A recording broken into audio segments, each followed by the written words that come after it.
Hoy es el día de tu salvación. Es hoy, es hoy. Sin vacilar, ruega en oración. Hoy.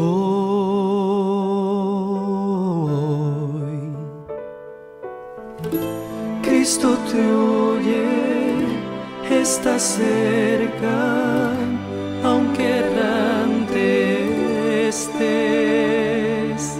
Hoy es el día de tu salvación, deja que te limpie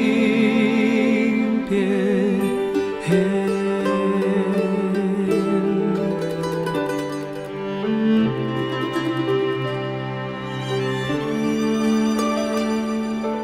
Hoy es el día de tu salvación, es hoy, es hoy. Sin vacilar, ruega en oración. Hoy.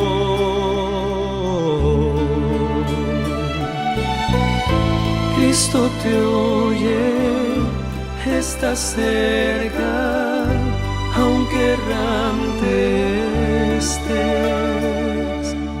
Hoy es el día de tu salvación, deja que te limpie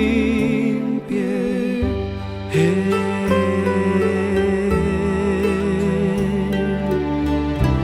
Deja que te limpie Él.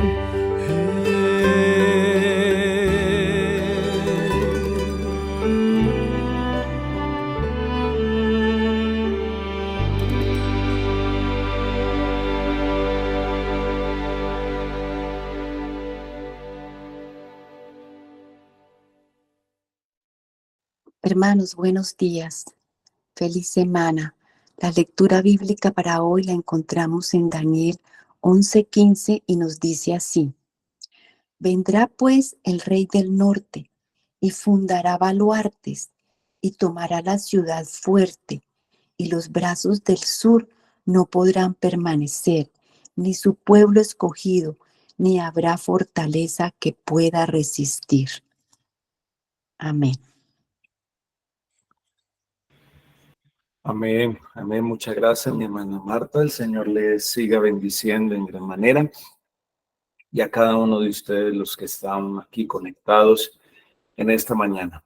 Bien, mis amados, vamos a continuar con nuestro estudio, pero antes quiero invitarles una vez más para que podamos comenzar también de la mejor manera este estudio en este momento, al abrir la palabra del Señor. Les invito para que me acompañen en oración, que puedan arrodillarse. Vamos a orar en esta hora. Vamos a orar. Amado Padre, gracias por tus bondades. Gracias, Señor, por los tiernos cuidados que has tenido para cada uno de nosotros. Gracias por permitirnos y darnos este privilegio de abrir nuestros ojos a un nuevo día. Gracias, Señor, por darnos la oportunidad de iniciar esta nueva semana de esta manera, meditando en tu palabra, estudiando, alabándote, en oración intercesora los unos por los otros. Queremos rogarte, mi Señor, que nos puedas dar la sabiduría de lo alto para poder comprender y entender el estudio que estamos haciendo, mis amados, mi amado Padre, de el libro de Daniel, el capítulo 11. Que en esta hora, Señor amado, podamos disfrutar del estudio.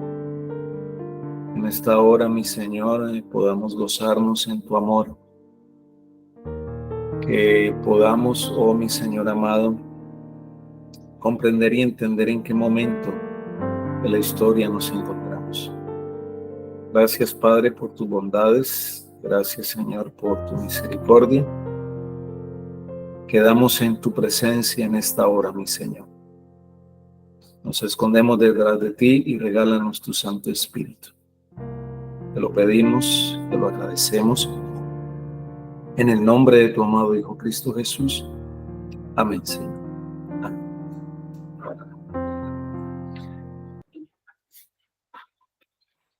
Muy bien, mis amados, entonces continuamos de manera especial con nuestro estudio en esta mañana.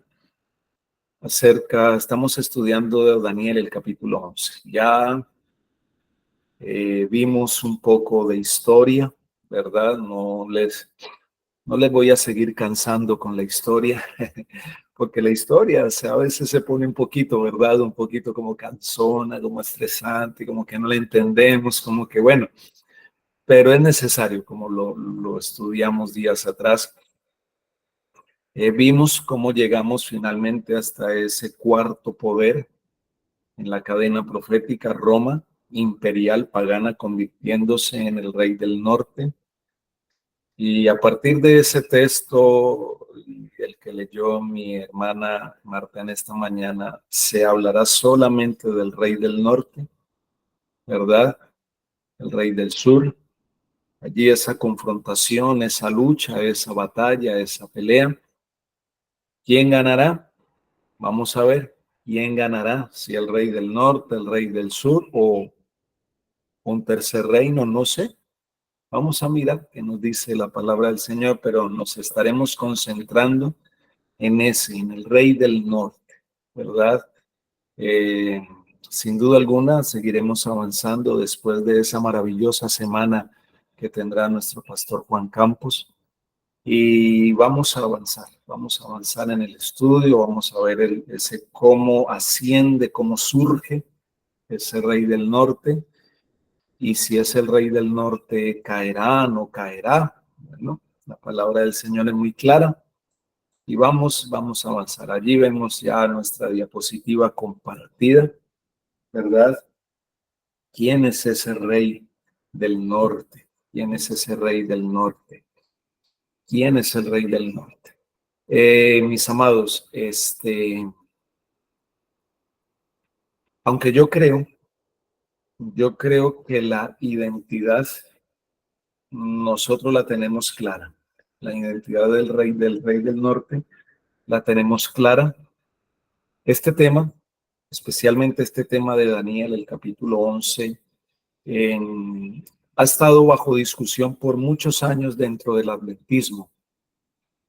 Es más, muchos de los pioneros nuestros consideraron al rey del norte como el papado. Quiero compartir la siguiente diapositiva, lo que menciona la inspiración en Manuscritos Liberados, tomo 1, página 55. Dice de la siguiente manera. Manuscritos Liberados, tomo 1, página 55. Cuando penetren hombres que quieran mover una clavija o un pilar del fundamento que Dios ha establecido por su Espíritu Santo, que los hombres de edad que fueron pioneros en nuestra obra hablen con claridad y que los que están muertos hablen también por la impresión de sus artículos en nuestros periódicos.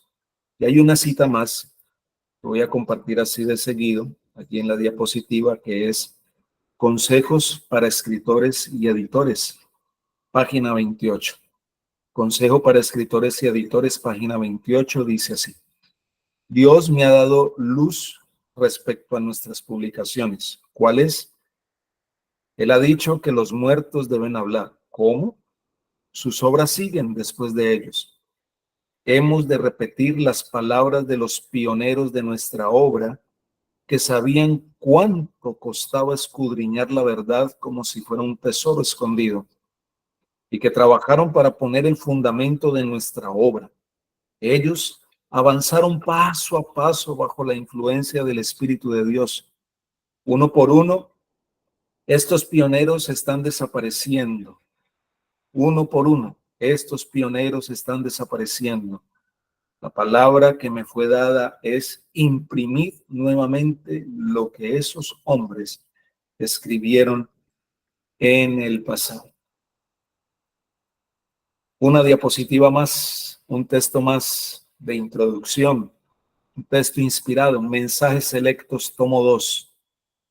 Mensajes Selectos, tomo 2, página 127 hasta la 128, dice así.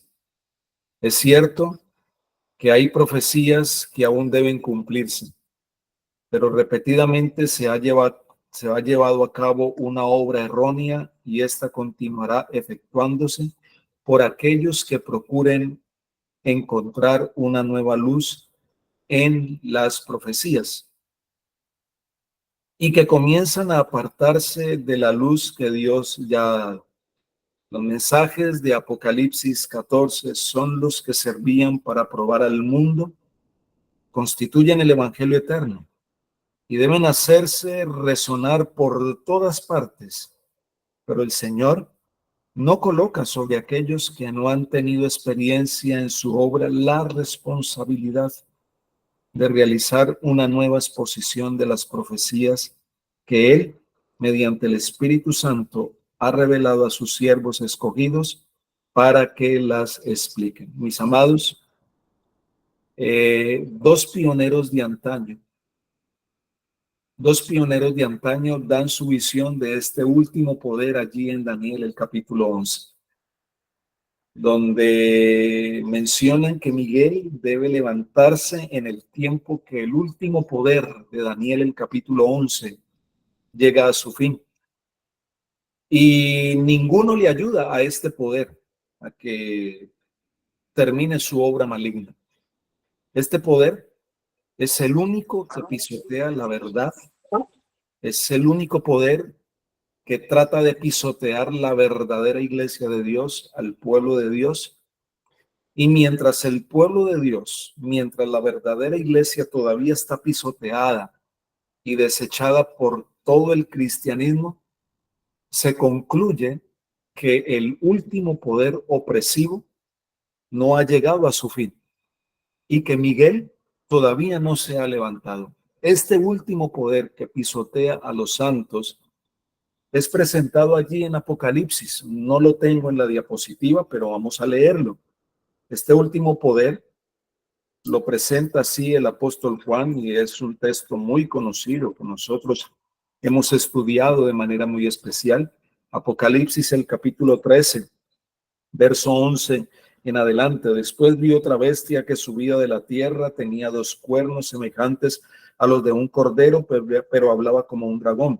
Ejerce toda la autoridad de la primera bestia en presencia de ella y hace que la tierra y sus habitantes adoren a la primera bestia, cuya herida mortal fue sanada. También hace grandes señales de tal manera que incluso hace descender fuego del cielo a la tierra delante de los hombres. Engaña a los habitantes de la tierra con las señales que se le ha permitido hacer en presencia de la bestia, diciendo a los habitantes de la tierra que le hagan una imagen a la bestia que fue herida de espada y revivió. Se le permitió infundir aliento a la imagen de la bestia para que la imagen hablara e hiciera matar a todo el que no la adorara. Y hacía que a todos, pequeños, grandes, ricos, pobres, libres y esclavos, se le pusiera una marca en la mano derecha o en la frente, y que ninguno pudiera comprar ni vender, sino el que tuviera la marca o el nombre de la bestia o el número de su nombre. Aquí hay sabiduría. El que tiene entendimiento cuente el número de la bestia, pues es número de hombre y su número es 666. 666. Ahora notemos lo que sigue diciendo la inspiración allí en Mensajes Selectos, en tomo 2, página 117, en la siguiente diapositiva van a ver allí la cita, página 117, en el capítulo o la sección titulada Una mezcla de la verdad y el error. Mensajes Selectos, tomo 2, página 117, en el capítulo o la sección titulada allí en Mensajes Selectos, Una mezcla de la verdad y el error, y dice de la siguiente manera: se expusieron ante la gente los acontecimientos históricos que mostraban el cumplimiento directo de la profecía, y se vio que la profecía constituía un delineamiento simbólico de los acontecimientos que conducen al final de la historia terrena. Las escenas relacionadas con el actuar del hombre de pecado constituyen las últimas características claramente reveladas en la historia de este planeta. Nosotros, mis amados, querido grupo, familia, estaríamos muy equivocados si buscamos interpretar la profecía en una forma que sea inconsistente con las interpretaciones proféticas correctas del pasado. Por eso las últimas visiones claras de la profecía de Daniel y Apocalipsis tienen que ver con quién. Tienen que ver con el papado. Ustedes y yo sabemos que los pioneros proclamaron el poder que llegaría a su fin y que ese poder no tendría quien le ayude. Y si se habla del papado, se nos dice también que la profecía es un desarrollo figurativo de sucesos cumplidos por los hechos históricos. Los eventos en nuestra historia reciente,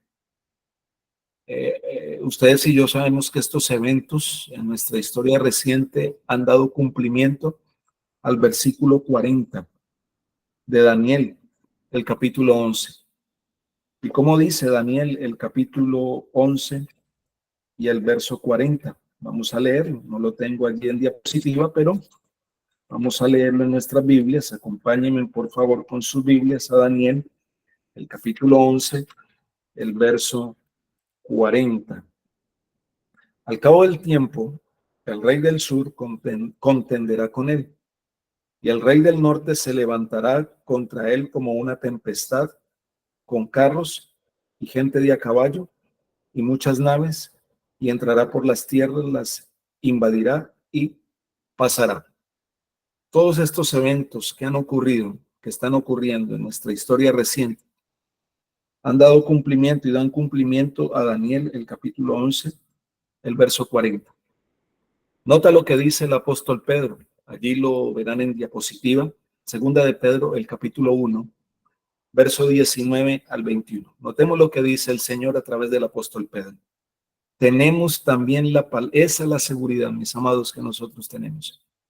Tenemos también la palabra profética más segura, a la cual hacéis bien en estar atentos, como a una antorcha que alumbra en el lugar oscuro, hasta que el día amanezca y el lucero de la mañana salga en vuestros corazones. Entendiendo primero esto, que ninguna profecía de la Escritura es de interpretación privada, porque nunca la profecía fue traída por voluntad humana, sino que los santos hombres de Dios hablaron siendo inspirados por el Espíritu Santo. Tenemos esa palabra profética, mis amados. Tenemos esa palabra profética muy segura.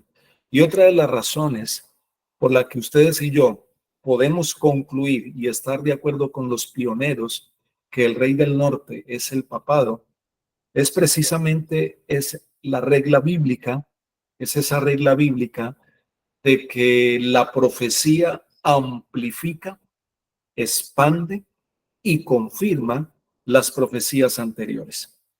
Es más, en el mismo libro de Daniel podemos concluir que el último poder que se levanta contra Dios y su pueblo al fin del tiempo de gracia es ¿quién? Es Roma. Es Roma. En el libro de Daniel hay 4 profecías establecidas que Jesús nos ordena entender. Y una de esas está allí en Mateo capítulo 24, donde dice, cuando veáis en el lugar santo la abominación desoladora de la que habló el profeta Daniel, él dice, el que lee, entienda. En las 4 profecías de Daniel se encuentra la más fuerte evidencia posible de que el rey del norte es en realidad el papado. Por ejemplo, la primera profecía de Daniel, se sitúa ¿en dónde? En el capítulo 2, la estatua del rey Nabucodonosor.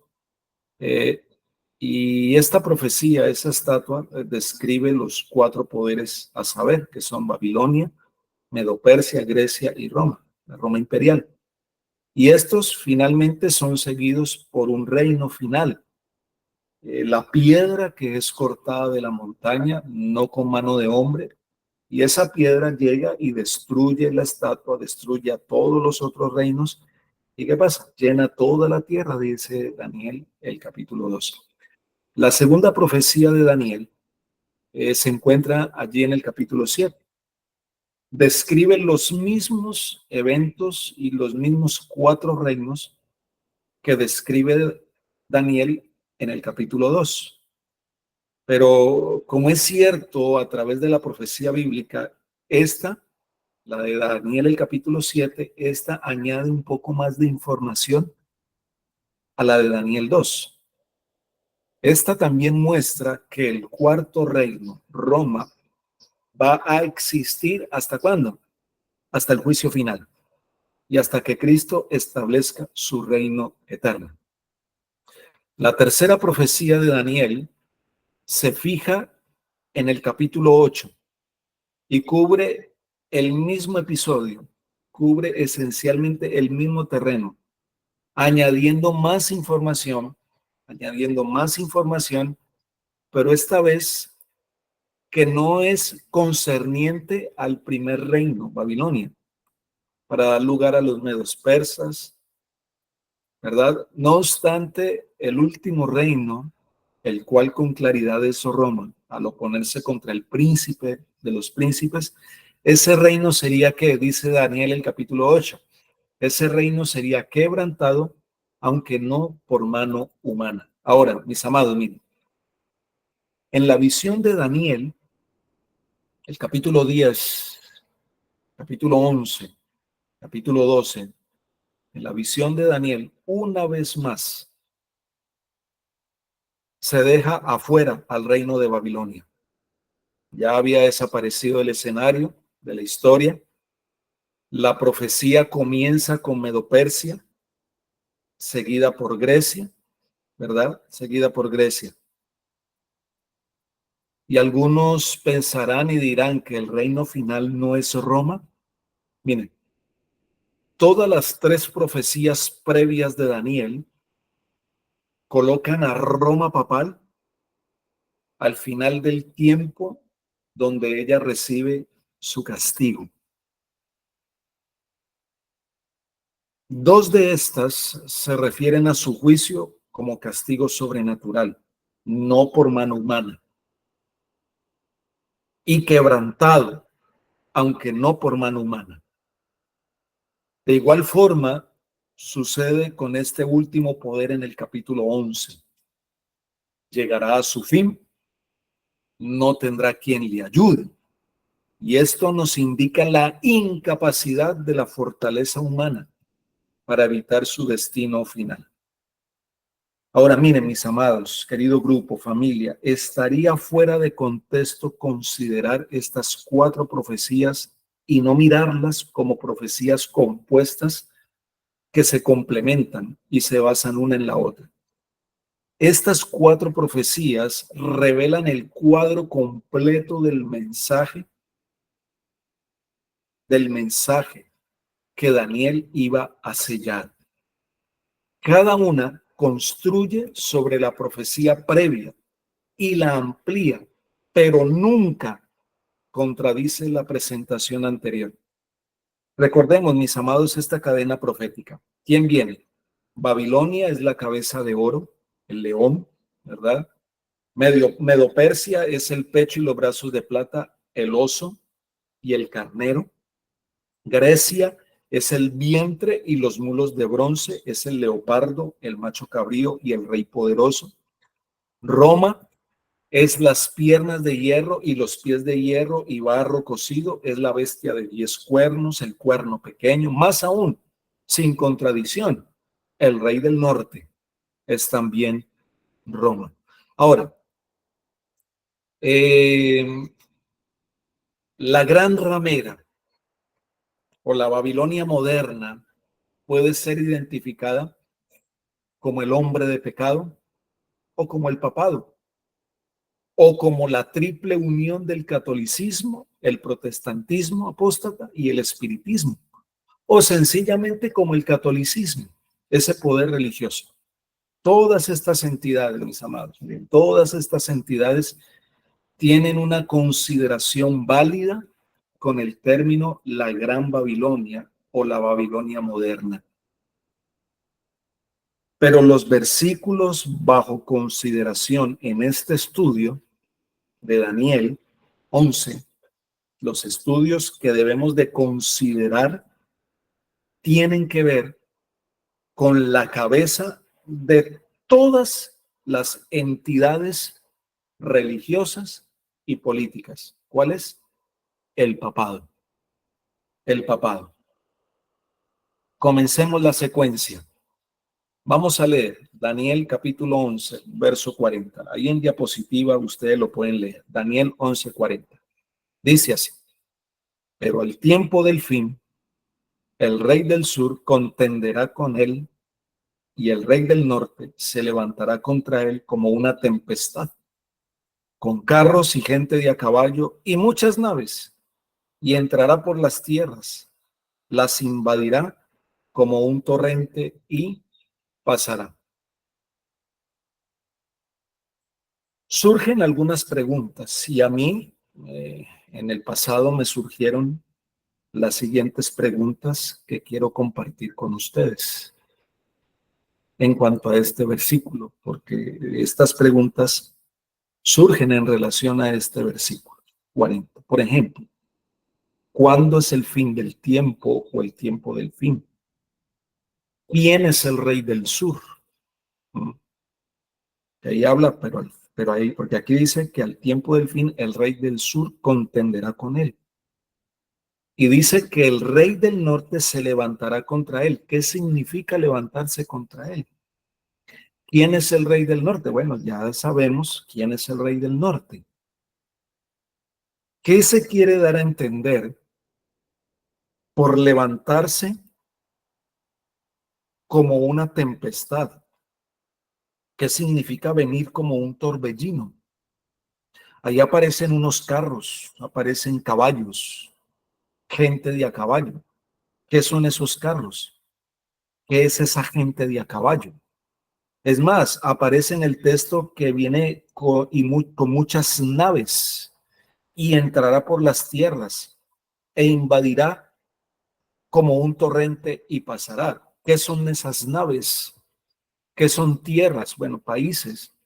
¿Qué significa las invadirá y pasará? Comencemos. ¿Cuándo es el fin del tiempo o cuándo es el tiempo del fin o cuándo comenzó todo esto? Sencillo. Comenzó en el año de 1798.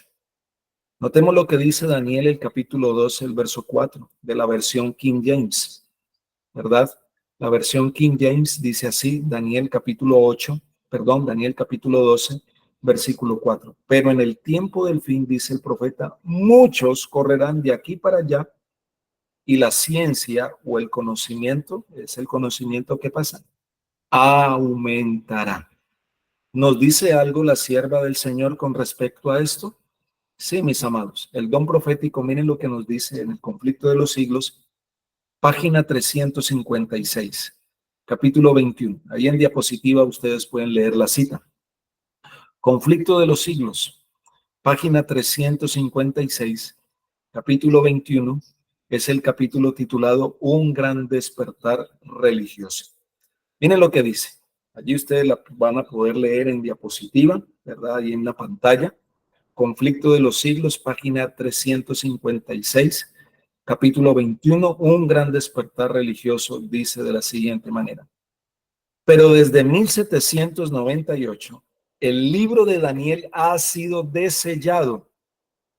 O sea, ahí sí abrió el libro.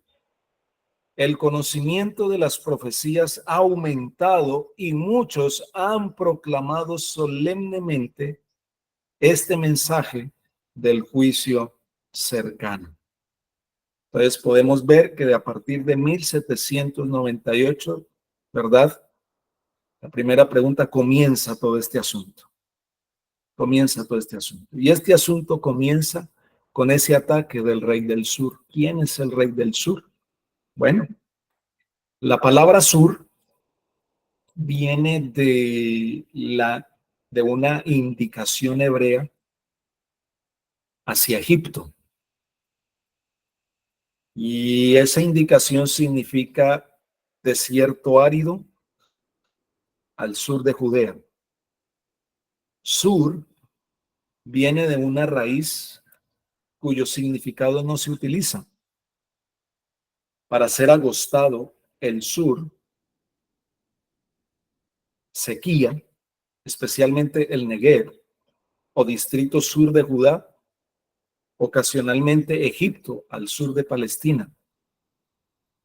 Entonces, podríamos decir que el sur es Egipto. El rey del sur es Egipto. Miren lo que dice el profeta Isaías, el capítulo 30. Lo utilicé de esta versión bíblica, la Biblia de Strong, la nueva concordancia exhaustiva de la Biblia de Strong, la edición de 1984. Miren lo que dice. Ahí en pantalla vamos a poder leer Isaías, el capítulo 30, verso 1 al 7, dice así. Hay de los hijos que se apartan, dice Jehová, ¿verdad? Para tomar consejo, y no de mí, para cobijarse con cubierta, y no de mi espíritu, añadiendo pecado a pecado, que se apartan para descender a Egipto, y no han preguntado de mi boca para fortalecerse con la fuerza de Faraón y poner su esperanza en la sombra de Egipto. Pero la fuerza de Faraón se os cambiará en vergüenza, y el amparo en la sombra de Egipto en confusión. Sigamos adelante. Siguiente texto. Cuando estén sus príncipes en Zoán y sus embajadores lleguen a Janes, todos se avergonzarán del pueblo que no les aprovecha, ni los socorre, ni les trae provecho, antes les será para vergüenza y aún para oprobio. Profecía sobre las bestias del sur, por tierra de tribulación y de angustia, de donde salen la leona y el león, la víbora y la serpiente que vuela. Llevan sobre lomos de asnos sus riquezas y sus tesoros sobre jorobas de camellos, a un pueblo que no les será de provecho. Ciertamente, Egipto en vano inútilmente dará ayuda. Por tanto, yo le di voces, que su fortaleza sería estarse quietos. La sierva del Señor,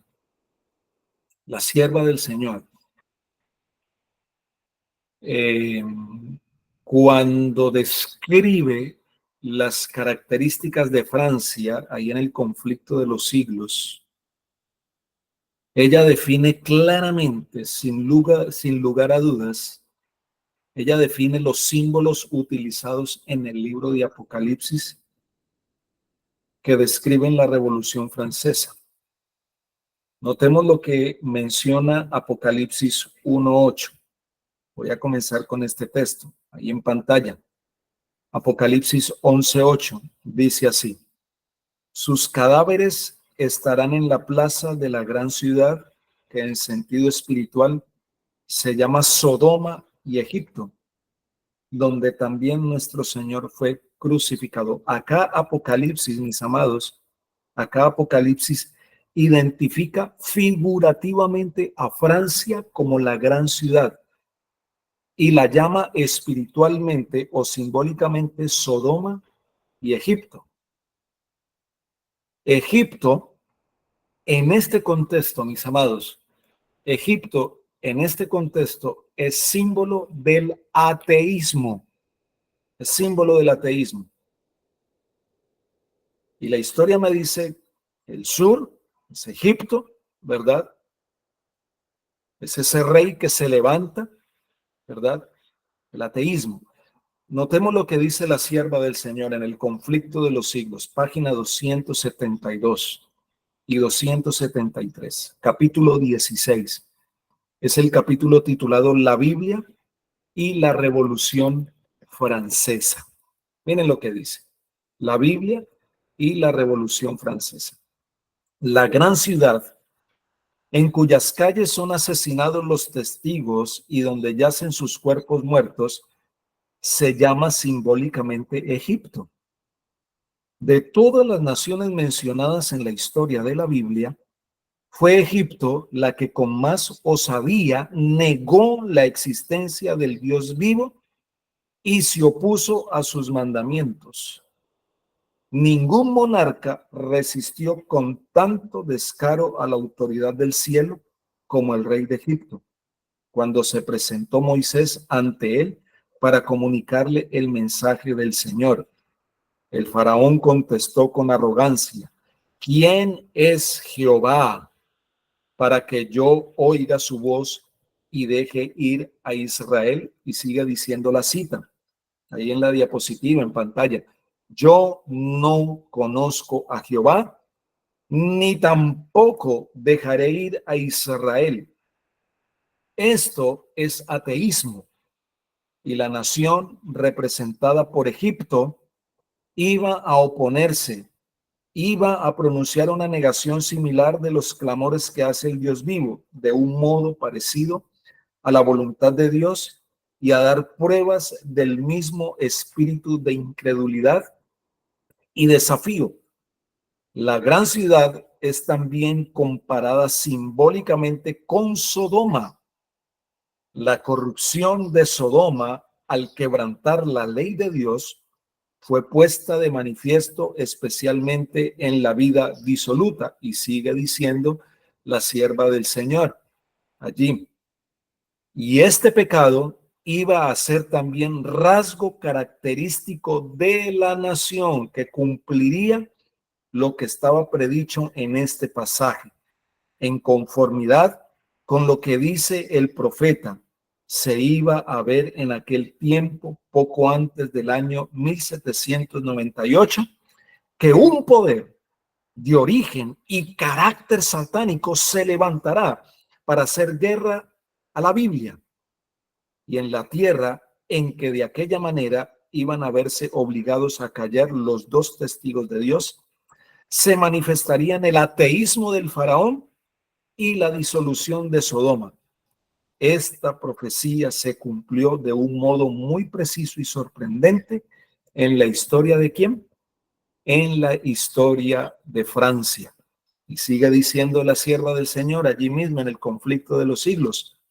Durante la revolución en 1793, el mundo oyó por primera vez a toda una asamblea de hombres nacidos y educados en la civilización, que se habían arrogado el derecho de gobernar a una de las más admirables naciones europeas, levantar unánime su voz para negar la verdad más solemne para las almas y renunciar de común acuerdo a la fe y a la adoración que se debe tributar a la deidad.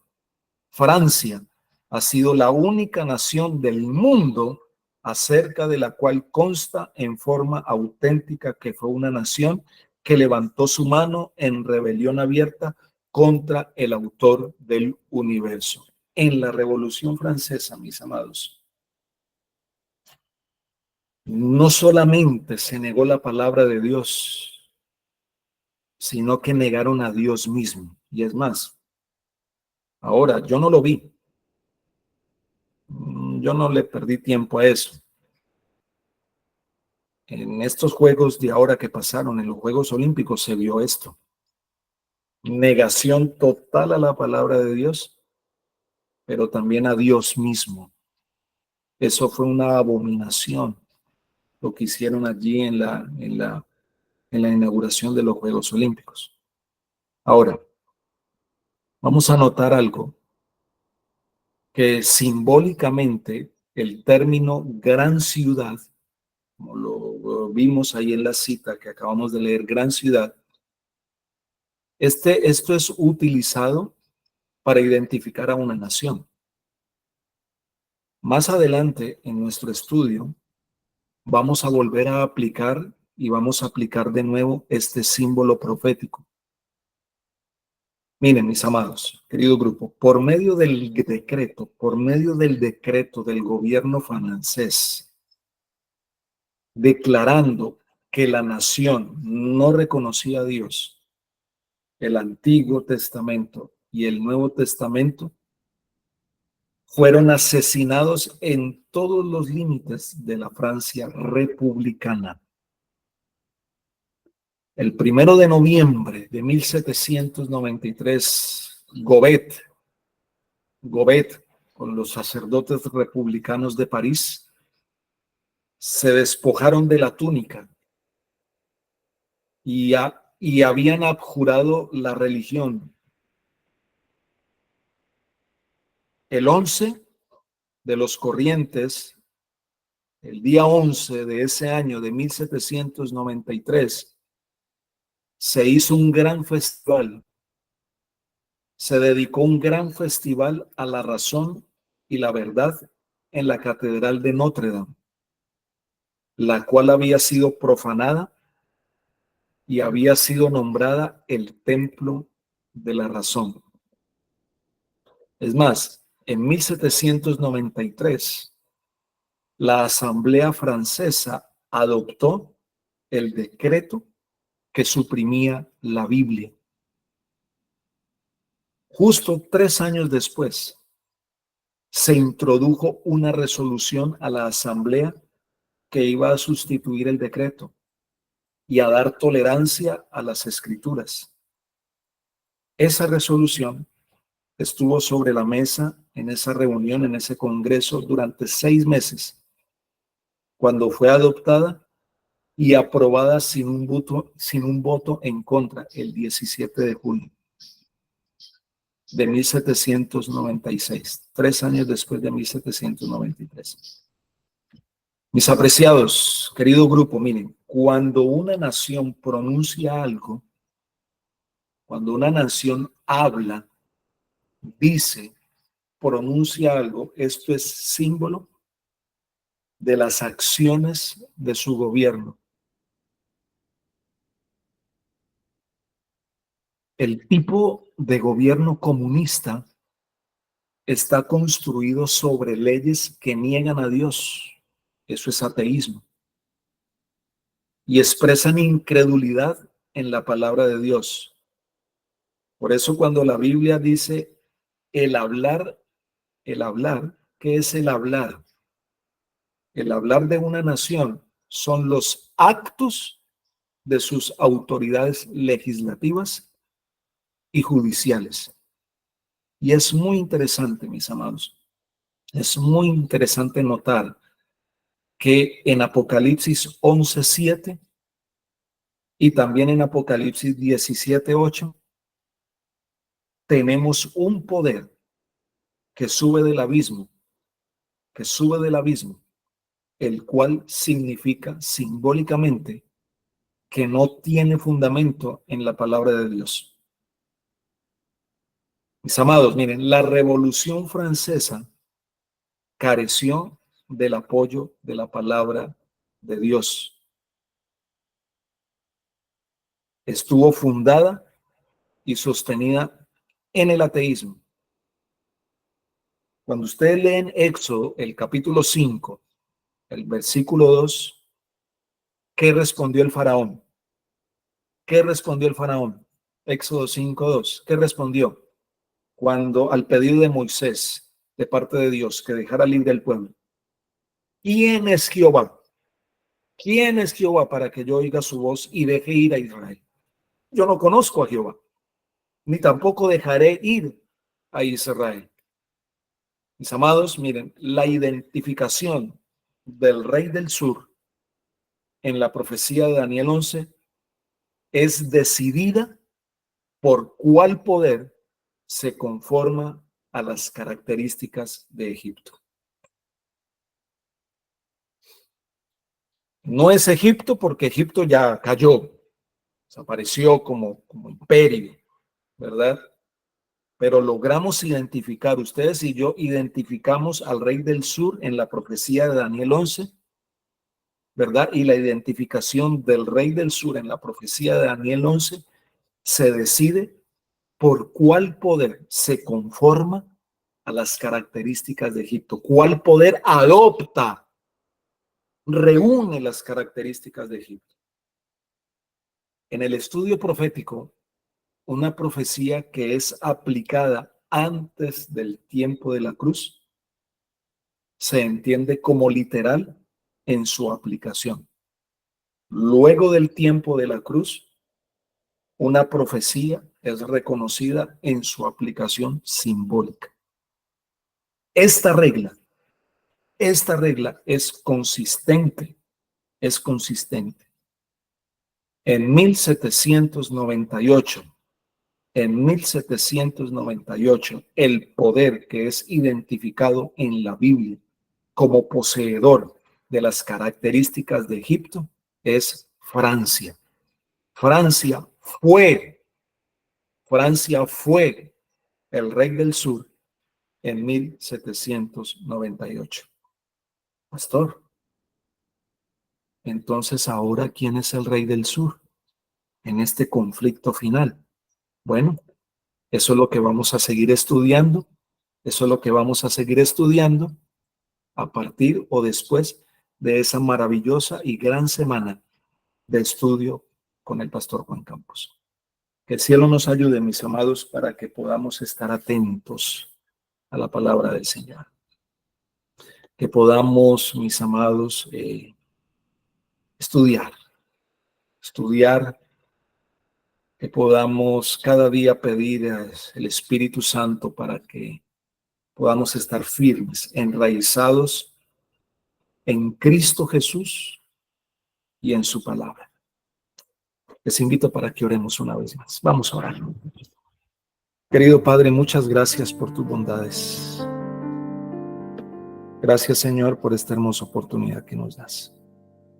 Tu palabra es tan clara, tan perfecta, encaja punto por punto, eslabón por eslabón, hasta finalmente llegar a la liberación de tu pueblo, Señor, y al triunfo final de tu pueblo, donde Miguel se levantará, luchará y liberará a tu pueblo, mi Señor. Queremos hacer parte de ese pueblo triunfante. Queremos recibir la corona de vida eterna e ir a morar contigo por la eternidad. Gracias por esta nueva semana, Señor, que ha comenzado. Permite que sea una semana que nos acerque más al reino de los cielos. Gracias por las bendiciones que recibiremos en ella. Tal vez tendremos algunas luchas, algunas dificultades, que tomar decisiones, pero esto nos va a llevar a que dependamos más de ti, mi Señor. Que durante esta semana y en nuestro diario vivir podamos ser esos canales de bendición, anticipo de salvación. Levántanos con tu bendición en esta hora, quedamos en tu presencia. Ven a caminar a nuestro lado. Te lo pedimos, te lo agradecemos en el nombre de Jesús. Amén, Señor. Amén. Que mis amados, el Señor me les siga bendiciendo, el Señor me les acompañe en este día, en esta nueva semana.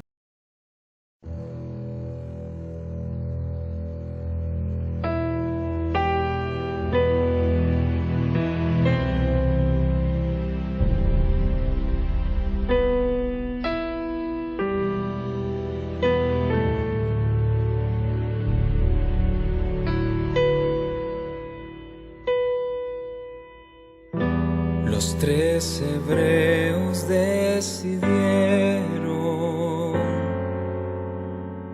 el ser salvados o morir. Ante ellos una imagen de oro, el rey les ordenó servir. El Dios a quien servimos puede librar del fuego, del horno ardiente y de morir. Oh Rey, nos serviremos, no nos inclinaremos ni ante tus dioses ni ante ti. Ponte de pie ante esa imagen, no te arrodilles, ponte de pie.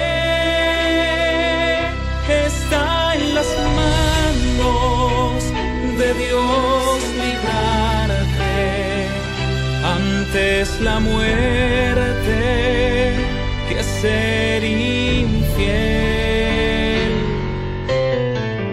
En este tiempo en que la fe se oscureció,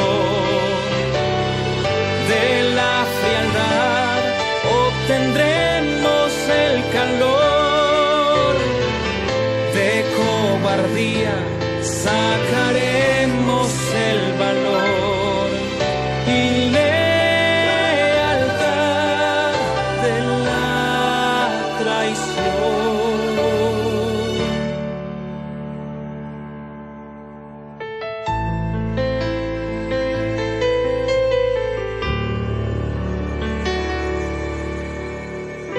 Cuando la religión de Cristo sea burlada sin temer, cuando desprecien sus palabras, cuando se rían de su ley, entonces nuestro celo tendrá que arder en fuego, por la verdad ponerse en pie. Cuando nos abandonen la mayoría, será probada nuestra fe. Ponte de pie ante esa imagen, no te arrodilles, ponte de pie. Está en las manos de Dios librarte antes la muerte que ser infiel, que ser infiel,